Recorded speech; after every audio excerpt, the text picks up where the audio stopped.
क्यों सहमत नहीं हूँ। मेरे जो खून में है ना, वो सिर्फ हमारे पूर्वजों का खून है। इस भारत की भूमि पे अगर बप्पा रावल, राणा सांगा, राणा कुंभा, छत्रपति शिवाजी, छत्रपति संभाजी महाराज, महाराणा प्रताप, छत्रसाल बुंडेला, गुरु गोविंद सिंह, महाराजा रंजीत सिंह, हरि सिंह नलवा, मैं और कितने नाम गिरा दूँ, ये हमारे भारत के वीर शिरोमणि,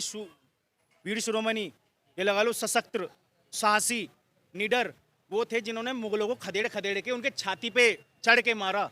अगर ये ना होते ना तो आज हम ये पूरा भारत अलीम कलीम सलीम और 58वां देश मुस्लिम होता। आज हम होली नहीं मना रहे होते, आज यहाँ पे कहीं ना कहीं नमाज पढ़ रही होते। तो ये उन्हीं की देन है और उन्हीं की बदौलत है, उन्हीं की बदौलत है जो आज होली मना रहे हैं। ठीक है, लेकिन हमारा जो देश है वो धर्मनिरपेक्ष है, तो क्या सिर्फ एक ही ये त्योहार को प्राथमिकता देना सही है? धर्मनिरपेक्षता से क्या समझते हैं? धर्मनिरपेक्षता क्या होती है? दुनिया में 81 कंट्री है, ईसाई कंट्री है, बचे हुए कंट्री मुस्लिम कंट्री है। एक भारत को धर्मनिरपेक्ष बनाना, यार अमेरिका को बनाओ ना, सबसे समृद्धशाली देश है, विकसित। हमारे संविधान में लिखा हुआ है ना, संविधान में तो भारत का है, अपना थोड़ी है संविधान। संविधान में लिखा हुआ नहीं है, संविधान में लिखा हुआ नहीं है, संविधान में जबरदस्ती डाला गया। भारत का विभाजन किस आधार पर किया गया था? धर्म के आधार पर किया गया था ना। पाकिस्तान में जाने वाले कौन लोग थे?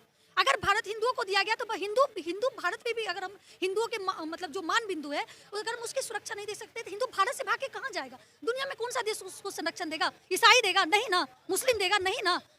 हमारे घर की सुरक्षा करना हमारा सबसे पहला दायित्व है। आज 10 राज्यों में हिंदू अल्पसंख्यक हो चुका है, 10 राज्यों में, भारत में। आजाद भारत में हमारी सैन्य व्यवस्था, हमारी सरकार, हमारा सुप्रीम कोर्ट, हमारी लॉ एंड ऑर्डर के रहते हुए हमारा नरसंहार किया गया, तब तो किसी ने कुछ नहीं बोला।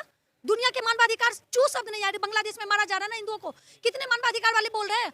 बहु बेटियों का बलात्कार, कितने मानवाधिकार वाले बोल रहे? कौन से धर्मनिरपेक्ष? अच्छा, मुस्लिम समुदाय के भी कई बड़े इमाम और अध्यक्ष हैं जो मुस्लिम संस्थाओं के, उन्होंने खुद भी मुस्लिम समुदाय से ये आग्रह किया है, नहीं मैं सवाल सुन लीजिए, उन्होंने आग्रह किया है कि जो नमाज का समय है वो 2 बजे का कर दिया जाए और हिंदू भाई बहनों को होली मनाने दी जाए, लेकिन विपक्ष लगातार निशाने साध रहा है। बात है, ठीक है, होली और जुम्मा दोनों अलग चीजें हैं।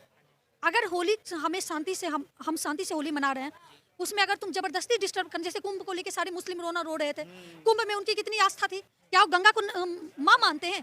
क्या सनातन को लेके उनकी आस्था है? क्या वो गाय को माँ मानते हैं? नहीं, उनको कुंभ जाना था सिर्फ और सिर्फ गंदगी फैलाने के लिए। उनको कुंभ इसलिए नहीं जाना था कि कुंभ एक मेला लगा था, या कुंभ उनको गंदगी फैलाने के लिए जाना था। छोटा सा बात, जब आपकी जिस चीज को लेके आस्था नहीं हो उस पर अगर आप बकैती कर रहे हैं तो उसका तो कोई मोल ही नहीं है, बकैती का तो अंत ही नहीं है। लेकिन अगर ये कीजिएगा तो होली वालों ने कभी किसी पर अत्याचार नहीं किया। अगर आप जबरदस्ती प्रॉब्लम क्रिएट करना चाहते हैं तो लॉ एंड ऑर्डर। आप कहना चाह रहे हैं कि इसी बात पे आ रहा था। पहले 2-3 बातें आप खुद क्लियर कर लीजिए कि होली से किसी को क्यों आपत्ति हो सकती है और होली से किसको आपत्ति है।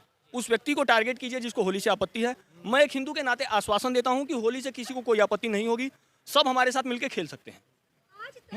विपक्षी जो लोग हैं, क्या दूसरा संप्रदाय इस बात का आश्वासन देगा कि जो भी उनका पर्व त्योहार है उनकी तरफ से कोई समस्या नहीं होगी? मैं एक हिंदू के नाते इस बात का आश्वासन देता हूं।